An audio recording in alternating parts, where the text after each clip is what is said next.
छोटा बाजार चकिया। Mix by Kanchan Raj Muzaffarpur, Kanchan Raj Muzaffarpur, Kanchan Raj Muzaffarpur. रे अरबा लोरी देवा हार आइल बा, दही चूड़ा के बहार आइल बा, दही चूड़ा के बहार आइल बा। रे अरबा लोरी देवा हार आइल बा, दही चूड़ा के बहार आइल बा।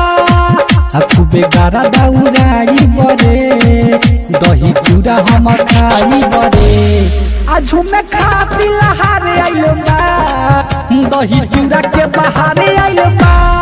रे अरबा लोरी देवा हार आइल बा, दही चूड़ा के बहार आइल बा, बहार आइल बा,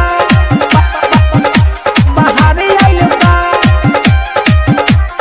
मिक्स बाय कंचन राज मुजफ्फरपुर, कंचन राज मुजफ्फरपुर। नहीं जरहा में नहाइबो, खाली तिलक कुटा खाइबो। बात कहतानी साचे रे, बात दिनवा सुहाना करी नहीं केहू मना, मन झूमी झूमी नाचे रे।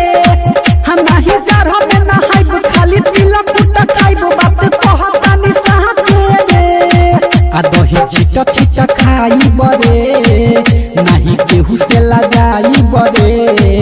दही छिटा छिटा खाई बरे, नहीं केहू से लजाई बरे।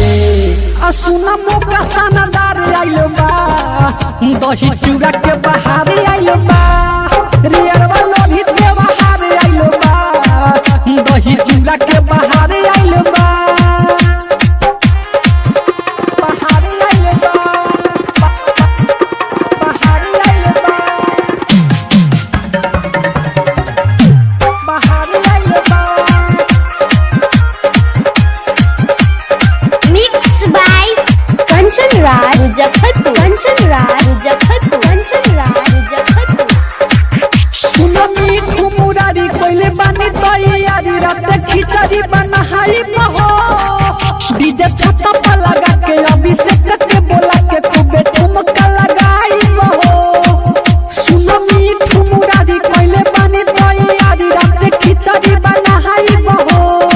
तारा मुझी के गाना आइल बा, हमरा बोरी मन भाइल बा। राम जी के गाना आइल बा, हमरा बोरी मन भाइल बा। सुन के दिल गदगदाइल बा, दही चूड़ा के बहार आइल बा। रे अरबा लोरी देवा हार आइल बा, दही चूड़ा के बहार आइल बा। रे अरबा लोरी देवा हार आइल बा, दही चूड़ा के बहार आइल बा। खूबे गारा दौड़ाई बरे, दही चूड़ा हम खाई बरे।